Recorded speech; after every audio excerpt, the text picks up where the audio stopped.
I'm Suzanne O'Malley. I live in the Mueller Houses 1. Does everyone know what that is? That's the first development that we did as houses. I don't know how much more you know than I know, and how much more experience with the neighborhood that I may have that you don't know. But the primary thing that I wanted to bring up tonight is in Mueller 1, 60% of all of the residents are affordable. What Mueller guaranteed when we all bought into this dream was everyone contributes 25% when they buy a home. And they expect that to go to supporting this experience as far as I understand it. We're coming up with a problem in Mueller Houses 1 that with so many of the affordables being distributed to just our block and 97 households, we can't balance the budget. We don't have any reserve. Those homes, should something major happen, as happened in Florida, they may be unrecoverable, and we frankly don't have the funds that are promised to our residents to repair them. Are there any questions about that? We've just raised the monthly fees. For affordable people, it was $149 per month, plus the $50 per month for the Mueller Master Community. Now, we've raised it up 35 to 40% in 1 year, which is illegal in many states and many cities. So affordable people are now paying $206, I believe it is, per month for the maintenance of the HOA. This is in the hopes of reaching a $300,000 reserve in 10 years. Some of the money that the Mueller Foundation has and that Austin City Council has appropriated needs to go into these beginning projects, reserve funds. There were mistakes made by everyone, the construction, etc. And what we're winding up doing is putting a lot of responsibility financially on the shoulders of affordable people, for one, but second, for the very generous 40% of people who agreed to be in Mueller Houses 1, not expecting that their maintenance would then be $500 a month, nearly, which for houses in Austin, that is an incredible amount of money, and we do not get the services that come with $500 a month. So for everyone, now's your time, I think, to make affordable housing a success in Mueller. It's taking the right steps, it's correcting the errors so that we can be a success. I think we can. We just need to be thoughtful. Thank you. Thank you for your testimony on this troubling topic.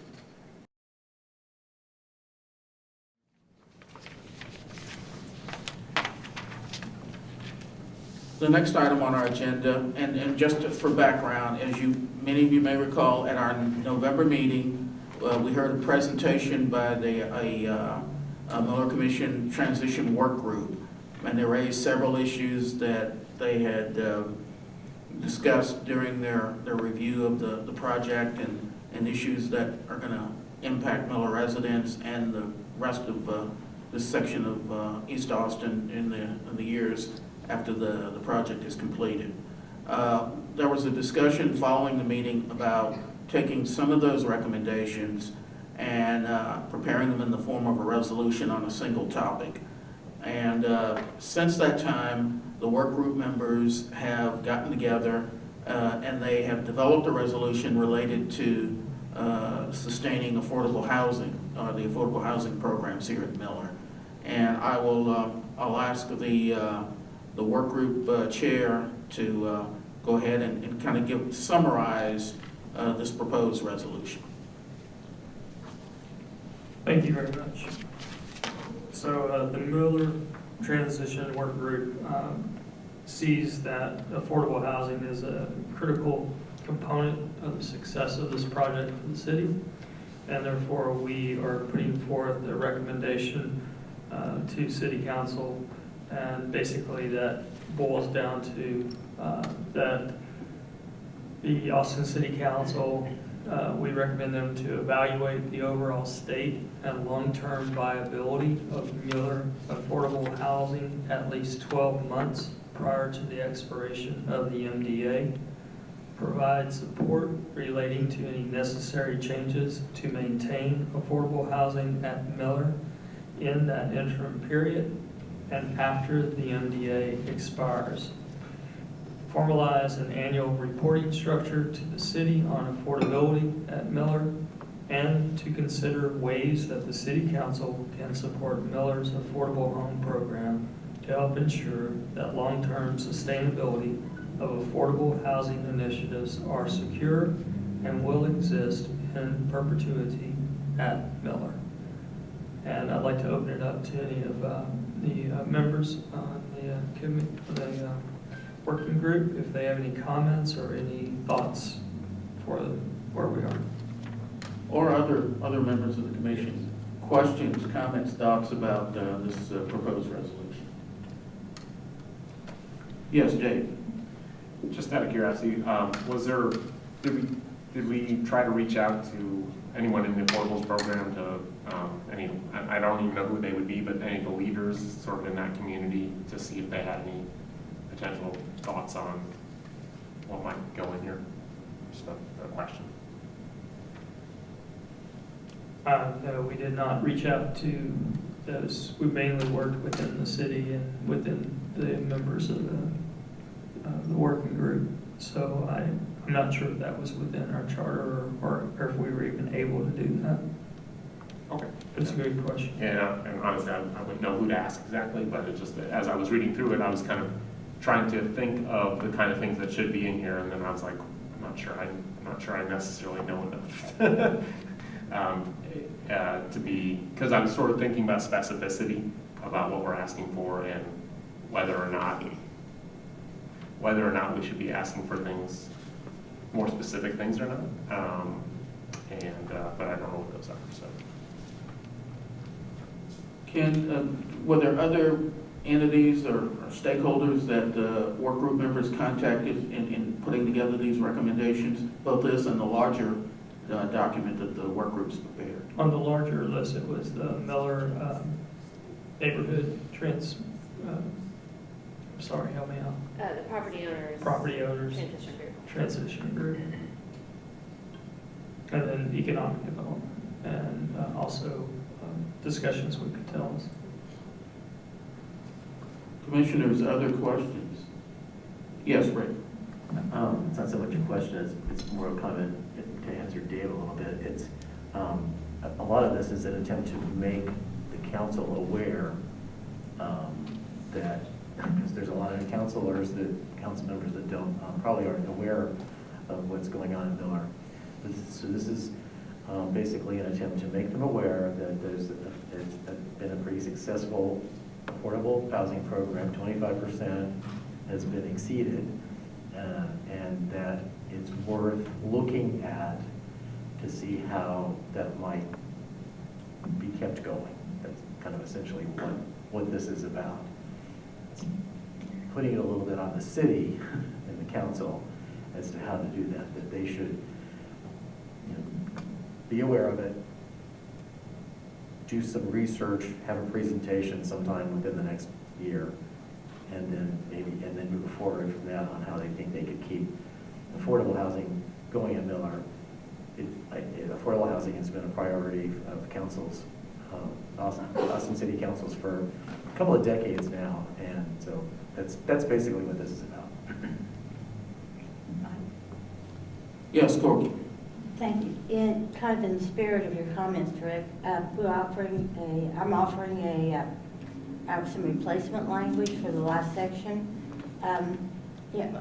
Just a little background. As we've been thinking about this issue for 5 or 7 years, as long as I can recall, and we've looked at models around the country, there are problems with the models of holding this affordable housing in perpetuity sustainability. And I'm recalling a conversation with one of the city attorneys in Denver with the Stapleton project, and they had tried to hold their affordable housing in that program through a zoning requirement, but it didn't work. So they were only able to hold those affordable properties in affordable programming for 1 or 2 purchase cycles, and then they were out in the open market. And as we've discussed this, both within the working group and more generally, the concern has been how do we really ensure this affordability, particularly in light of the dynamic real estate life we have here in property value life we have here in the city of Austin. So with that, we'd like to strengthen this last therefore, and have offered some replacement language, substitute language. You have copies of this, I think, to replace the final element of that resolved. The very last statement in that paragraph, which is the one I'm interested in replacing, is the one that is to consider ways that the City Council can support Mueller's affordable program and to help ensure long-term sustainability of the affordable housing initiatives, that they are secure and will exist in perpetuity in Mueller. And to strengthen that, to be, and of course this is, we do anything we want to with this, but to protect the interest of the people of Austin, formalize the authority and responsibility of the city to ensure the long-term sustainability of the affordable housing program at Mueller so that it's secure and will exist in perpetuity. It just is a strengthening, I think, of the intent there. So that is a suggestion. Commissioners, other questions or comments regarding the resolution, and we'll come back to your proposed amendment. Anyone have any questions, comments, thoughts? I do. Yes, Mark. First of all, I appreciate the working group doing this tedious job of figuring out how it is we communicate this thing that no one can communicate very well. And we're inventing this as we go along, and that's a very important thing to be doing. I'm very happy that y'all have come up with this. And I wonder, is there some kind of oversight, some kind of, I don't know, law that we need to be considering? Is it a state law to ground this idea into perpetuity? Because otherwise, just as you said, what happened in Denver could happen here very easily. And every meeting that I go to that's involving affordable housing, I stand up and say there's one way that this works and one way only. And that is the city government or the county has to own the land upon which these housing is built for it to actually work. Because otherwise, the values just keep skyrocketing, escalating. And it seems to me that a little more thought on how it is we make this actually go into perpetuity needs to be done. But this is a great start. But I think we need to be thinking about that other idea of how do we actually achieve that long-term goal. And who do we reach to do that? So that's my comment. Yes, Corky. Exactly, Martin. And it's what, this sort of says what has to happen. How it happens is a kind of another conversation. We talked earlier about maybe there's an authority that exists already, maybe one of the public housing authorities. How does this happen with some of the authorities in Austin now? But many of those are backed by the federal government, which requires that stability and the price of the value of the land, or the cost of the land. And we don't have that. So I think, I'm with you 100% about finding that mechanism. I'm not sure we have the ability to do that here, but I think we need to somehow, however it's stated, however we decide to state it, is to put some strength into this to say we have got to figure this out. I worry a lot about this housing. We're resting on the goodwill of the Mueller Foundation. That's it. Completely. Not that they're not concerned and committed. We need some law or public authority or something strengthening our program so we can ensure that it's here. Yeah. Yes, Mark? So maybe when we're pitching this to city council, we need to ask that question. How it is that we actually make this last. And put it on them. Even harder than we are now. Cheers. Yes, Kathy? Just to reiterate, that's what this does say, formalize the authority and responsibility of the city. If that's possible to include that type of language that does formalize it into some program at the city that they're responsible for, I do agree that at least there will be, again, that public-private partnership that will continue with this program. That's what we're hoping for. Right. Just to comment briefly, I do want to thank Ken for the immense amount of work that he did on that, probably during a crisis at work. So thank you. And I want, asking for state help with this.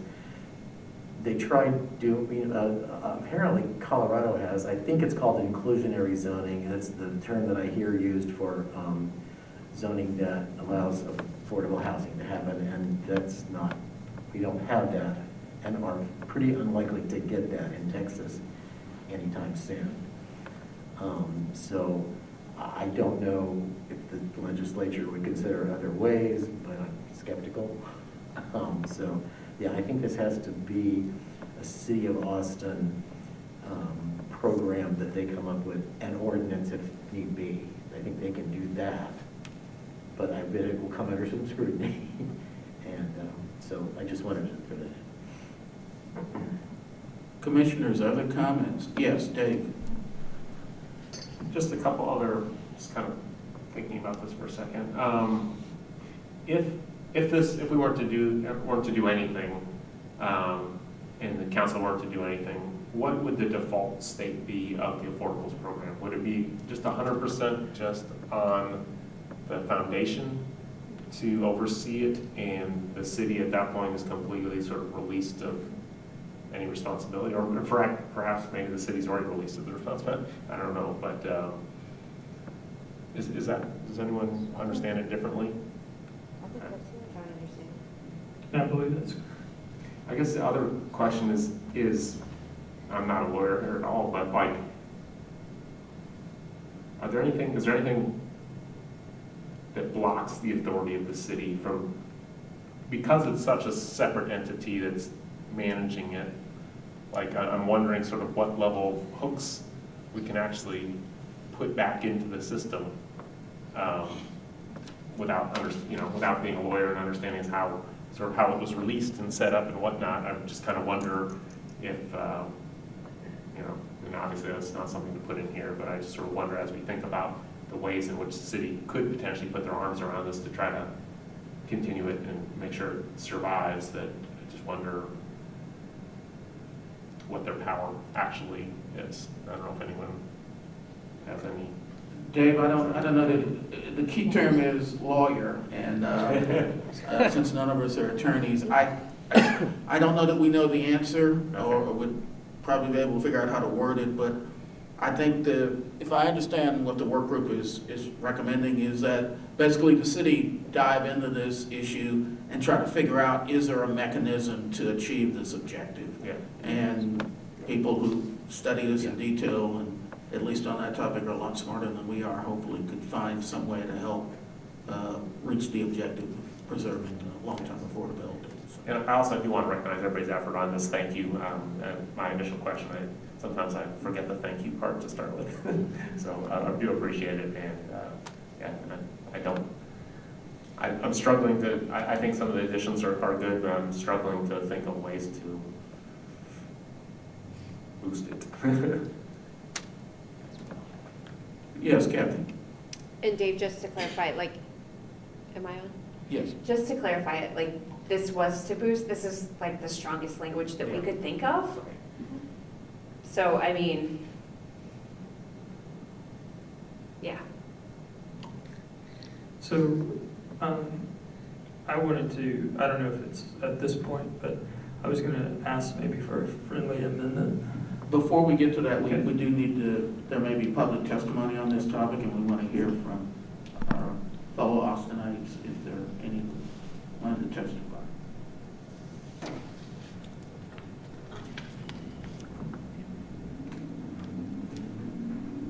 May I make a comment while we're figuring that out? I will be willing to go to city council if it's felt appropriate once we pass this, to speak, and if at all possible, it's really hard to sign up to get public communication at the council meetings these days. You have to do it like 2 weeks ahead of time before a meeting. But I'll make the effort, and maybe I would love for somebody else to try to do that too, to just sort of say, we did this, the commission's going away, we want the affordable housing to stay, so I just wanted to throw that out there.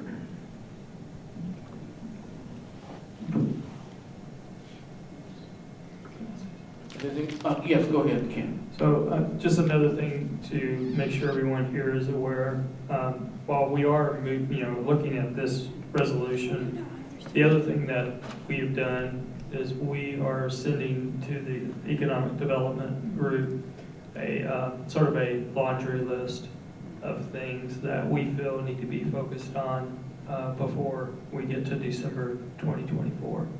So as part of our group, we will be moving that forward to them, and actually they've already received it, but just wanted to let everybody know. And I believe we do have someone who wants to testify.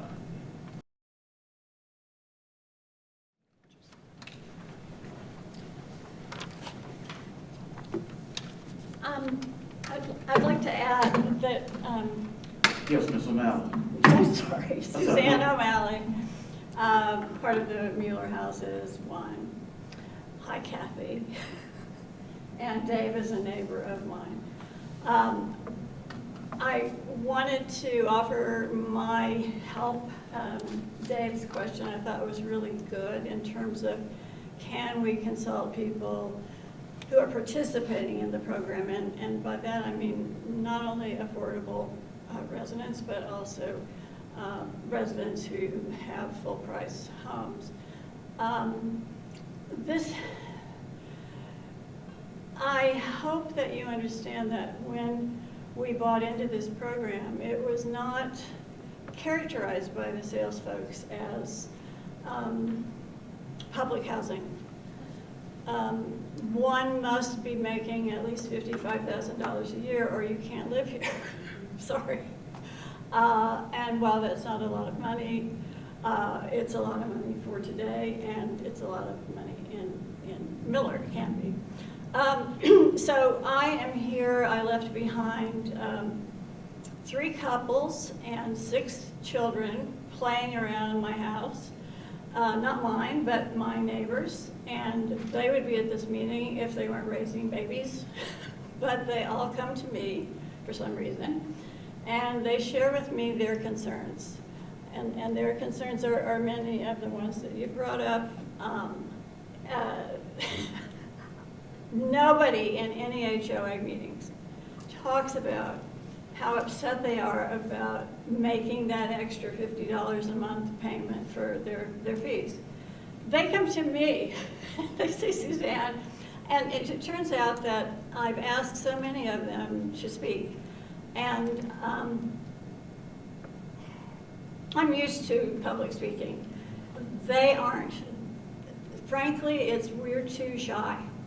It's not only we don't have time, It's that I don't want to be that scared.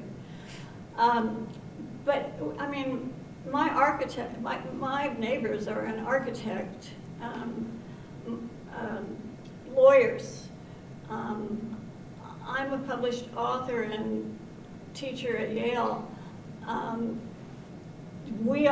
Above me lives a couple from Bangladesh. The other retired couple is from New York. There's a newborn couple. The guy's from Scotland. But, you know, some Hispanic and an Indian couple who were married by an arranged marriage.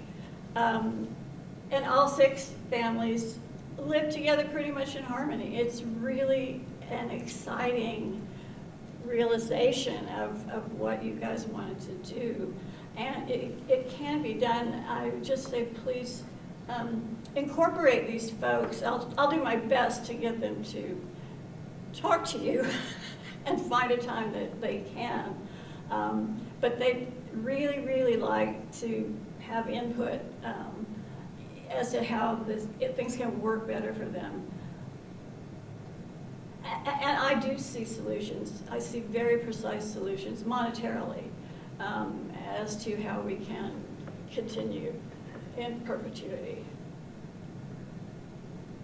Thank you for your testimony. Next is Mary Dillon. Hi, as he said, my name is Mary Dillon, and my husband and I have a condo in the Mueller House 2 development. And so we are just at a point where we're getting the HOA turned over to the residents shortly. And I came here just to listen, but I feel that in listening, I'm hearing the discussions go to the sustainability of the affordable program, but everything is being lumped into the affordable program. And as you know, we have homes, we have row houses, we have condos, and we now are getting more condos. And so what my experience has been is that I have actually gone door to door when we've had an annual meeting to try to get participation, and it's just not there. And so when we talk about sustainability, I see the condo associations becoming the managers of the properties, the owners having to take over the responsibility of sustainability of their buildings, but we don't have owners who want to participate. And so, like what Suzanne has said, and it scares me because of the assessments and what people have to pay, that I'm also not seeing any, what I'm kind of seeing is it's like apartment living, but not apartment living, but the mentality for some people, and it's not everybody, but it's kind of where they aren't taking pride in ownership. There's pride in their lawns and things, but nobody really understands how a condo association works. And if they keep failing as they keep growing here, and they're unable to manage an HOA, then we have a problem. And the sustainability of condos, and then it could spill over to row houses. But row houses have a larger number of owners, and they're all in the same association, which is good sometimes and bad sometimes. But we had 3 people. We have our annual meeting on Thursday night. We had 3 openings on the board.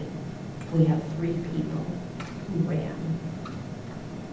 And when we have and it's Zoom, and there's no interaction with the board by the homeowners in the meeting at all. We had to submit questions ahead of time.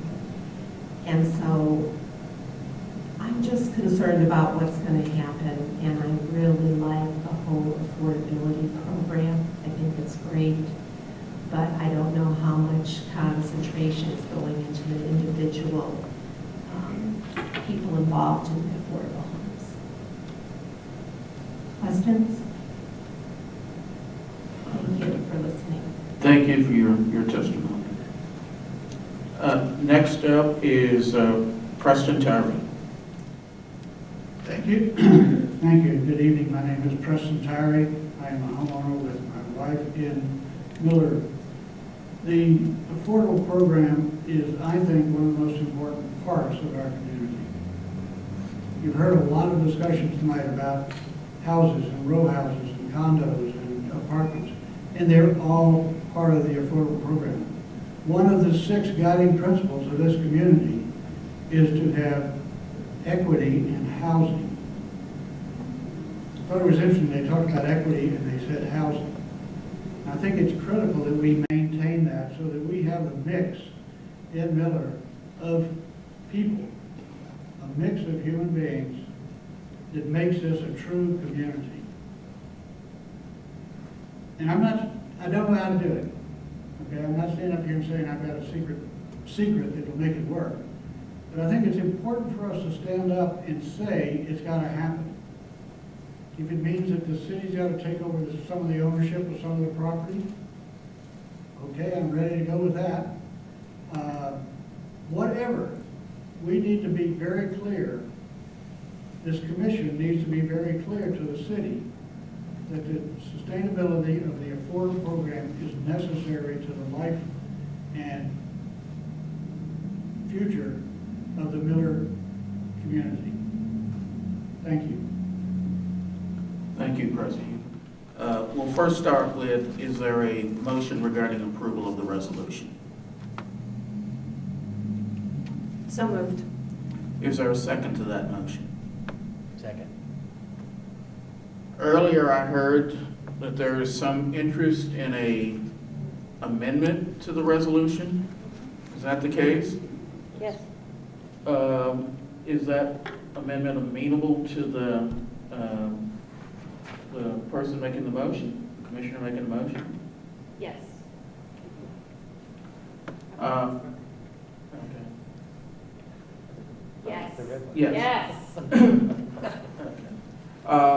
I believe, and it's been a little while since we've had one of these, but I believe we need to have a separate motion on the amendment. And yes, Jill. You can do a two-step and vote first on the amendments. I also heard Commissioner Watson say he may have additional amendments, or you all can take an action and say the recommendation as amended, and that would be clear as well. So either individual approvals or a final approval with all of the amendments. Okay. Well, thank you for that clarification. Are there, other than Corky's amendment, are there any other amendments? Yes, Ken? So, can you hear me? No. Okay. So first of all, I'd like to thank those who took the time to speak, and I think they're hitting on some very key points. And I appreciate Corky's effort on the amendment. I'd like to propose a friendly amendment, and I'll just read you what I'm thinking, and you guys can either agree or disagree. To protect the interests of the people of Austin and those early adopters, as well as those in the future who have committed to the affordable housing at Mueller, formalize the authority, evaluate potential ordinances and responsibilities of the city to ensure the long-term sustainability of the affordable housing program at Mueller so that it is secure and will exist in perpetuity. Is that acceptable? I'd just like you to reread the part again that you added, just I want to make a note of that. I'm sure. So so to protect the interests of the people of Austin And then I'm adding, and those early adopters, comma, as well as those in the future who have committed to the affordable housing at Miller. And then it's formalize the authority, comma, evaluate potential ordinances, comma, and responsibility of the city. It's fine, that's it. To simplify this process, let me just look around at the rest of the commissioners. Does anyone have any objections to the proposed amendments that Corky just agreed? Yes, Rick. I just want to ask, is there any concern from the staff about the wording?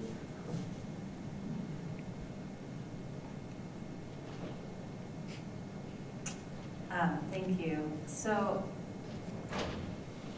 I think that in general, I think that the language is appropriate and valid, but I do wonder a little bit, it goes back to Commissioner Nider's questions about the legal authority, and I think Commissioner Jones, you had said it about you put forward the idea or the concept, and then if the council acts on the recommendation, it would be incumbent on staff to help work through what some of that authority may be.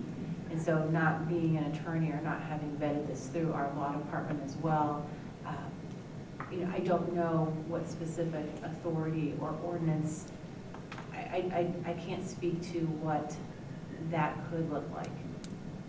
But I don't think it's inappropriate to add it here if that is the intention and the desire. It's just the question of, I guess, what steps could be taken in the future. Thank you for that clarification. And I think in our earlier discussion, I think we kind of acknowledged we're not aware of any formal authority. This is not, unlike the other resolution where you're suggesting changing an ordinance, this is a little different, but the issue is so important. It's basically, as I understand it, the recommendation is to urge council to seek ways and have the staff seek ways to reach the objective. Again, I'm going to ask again, were there any objections to that amendment? Because if it isn't, then maybe we can vote on this vote on the resolution as amended. Anyone? Okay. Yes, Dave. Sorry, are we going to vote on this additional language, or are you trying to roll it all into one go? If I understood correctly, that we have the option, since they're voting on the proposed resolution as amended, okay, rather than vote separately on the amendment. Got it. Okay, I had a few other minor tweaks that were sort of outside of that language that I was going to make. Okay. What are they? It's basically, instead of second sentence or second line, implementation by the commission encourages, I was just thinking, how about recommends instead of encourages? Just trying to strengthen the language a little bit. And then the other thing that caught me, I was a little confused by, is the line that starts as maintain affordable housing, which is like the Which section of the resolution is that? Oh, I'm sorry. This is all on the therefore be it resolved section. Oh, My apologies. Let me go back on that. All right. So just to recap on the therefore be it resolved section, where it says on the second line, implementation advisory commission encourages. I was just suggesting that we change it to recommends. I don't know. I mean, it just feels, I don't know. Maybe it doesn't make any difference, but it's like, hey, let's whatever minor authority we have here, which is not really any, let's push. So that changed that to recommends. And then the other one that was kind of throwing me off just in terms of language, and maybe somebody can clarify this. If we go down on the 1, 2, 3, 4, the fifth line down that starts with maintain. So it says maintain affordable housing at Mueller in that interim period. And so I was trying to figure out what the interim period was, whether or not that was the last 12 months while we were still in the MDA, or if it was after the MDA. Anyways, anybody from the work group want to clarify that? That's a really good question. Honestly, I think we can strike it. I was going to ask Jill, because I wasn't sure if that language came from a revision based on just late last night, or or not, so I apologize for not knowing. Or do the other work group members want to, you don't remember? I think I put it in. Okay, right. Based on something that you said, or I heard, but I don't think it's essential. Okay, so we could strike it. Strike it. Okay. Yeah. So there's no objection with that?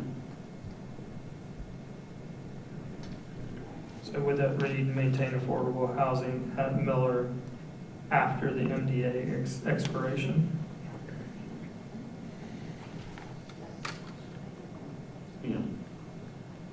Dave? Yeah. And again, to the person who made the motion, Commissioner, do you have any objections to his recommended changes? I do not.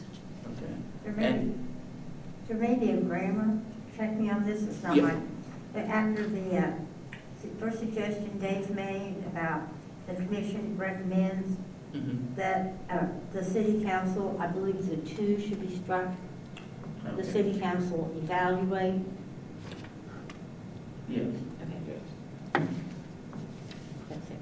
I'm okay with that as well. Okay, so we have a couple of amendments to that last section of the resolution. Is everybody clear exactly what those edits are? We want to make sure. And are there any other suggested changes? So yes, Dave?